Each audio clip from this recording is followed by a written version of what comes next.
Alright, so for the art project, I decided to do salt watercoloring. So you will need watercolor. I just have regular, like, fine kitchen salt. The finer it is, or like the chunkier it is, will affect how it shows up in the watercolor. And then I'm just using an index card.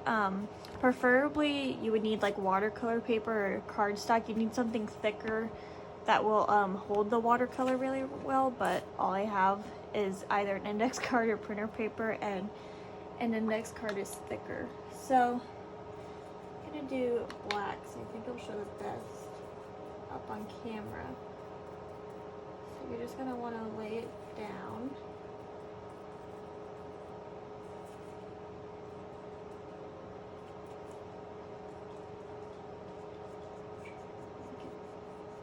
Dark.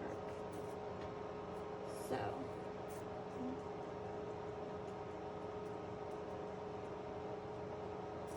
you know, something like that, and then the amount of time you give for it to dry. So you could put salt on now and it would create like the speckled effect on the paper more, but if you let it dry a bit more, it will create the same effect, just not as strong as it would be if you put it on right now. So I'm just gonna take some kitchen salt, just sprinkle it all on there. So there were a few other times where I tried this just to see, and I don't know what I'm doing wrong because I've looked up multiple videos on how to do it, but it doesn't really seem to be creating as much of an effect as it was on other people's. If anything, the salt should hopefully be dissolving, but mine don't seem to be doing that. So I'm gonna try and take some more black.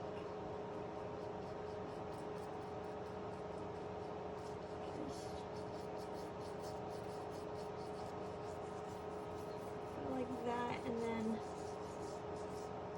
once it is all the way dry is when you should be able to then wipe off the salt, and you'll get a really cool like speckled effect on it. I don't know why it's not really picking up on camera. It's starting to a little bit in some places.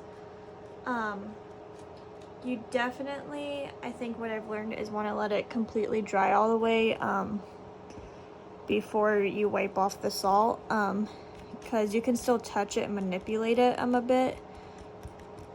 Since it is watercolor, it's really easy to move. So